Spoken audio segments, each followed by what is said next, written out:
சட்டமன்ற கூட்டத்தொடரில் ஒரு எம்எல்ஏ ஒரு கோரிக்கை வைக்கிறார் தளபதி அவர்கிட்ட. என்ன கோரிக்கைன்னு பார்த்தீங்கன்னா, ஐயா எங்களுக்கெல்லாம் ஒரு கார் ஒன்று வாங்கி கொடுங்க அப்படின்னு சொல்லுவார். அது எதுக்குன்னா, தளபதி வாங்கி கொடுத்த கார் இல்லையா, கொஞ்சம் கெத்தாக போகலாம், தளபதி வாங்கி கொடுத்த காருன்றதுனால நாங்களும் சந்தோஷமாக இருப்போம் அப்படின்னு சொல்ல வர்றாரு. அது மட்டும் இல்லாமல் மக்களை நேரடியாக சந்திப்பதற்கு எங்களுக்கு ஒரு நல்ல வாய்ப்பும் கிடைக்கும் அப்படின்னு சொல்ல வர்றாரு. ஒரு எம்எல்ஏ வந்து நான் வந்து ட்ரெயினில் தான் வரேன், ட்ரெயின்லேருந்து இறங்கி ஆட்டோவில் தான் வரேன், ஆட்டோவில் வரலாம் செக்யூரிட்டி வேறு உள்ளே விட மாட்டார், நான் எம்எல்ஏன்னு சொல்லிட்டு ஐடி கார்டை காட்டின பின்னாடி உள்ளே விடுறாரு, இதெல்லாம் ரொம்ப சிரமத்தில் இருக்குது அப்படின்னு சொல்ல வர்றாரு.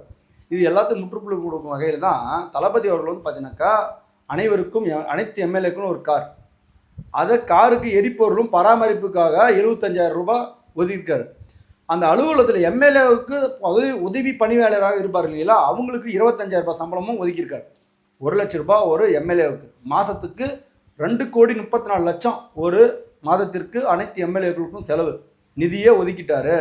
இதுக்கப்புறம் என்ன சொல்ல வர்றாங்கன்னா, இனிமேல் பட்டு நாங்கள் சந்தோஷமாக வருவோம், தளபதி கொடுத்த காரு கெத்தாக வருவோம், மக்களை பார்க்கறதுக்கு போவோம் அப்படின்னு சொல்ல வர்றாரு. ஆனால் அதுலேயும் ஒரு முக்கியமான ஒரு பாயிண்ட்டையும் சொல்ல வர்றாரு ஒரு எம்எல்ஏ.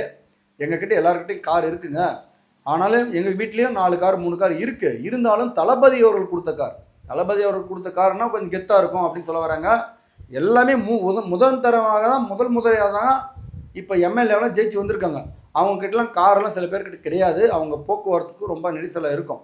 அது மாதிரியான சூழல் அமையறதுக்கு தளபதி அவர்கள் ஒரு முற்றுப்புள்ளி வகையில் தான் அனைவருக்கும் ஒரு காருன்றதை அறிவிச்சிட்டாரு. அதை சட்டமன்றத்தில் எனக்கு அவரே வந்து அறிவித்து அதுக்கான நிதியும் ஒதுக்கிட்டாருங்க. அதுதான் உண்மை. நன்றி, வணக்கம்.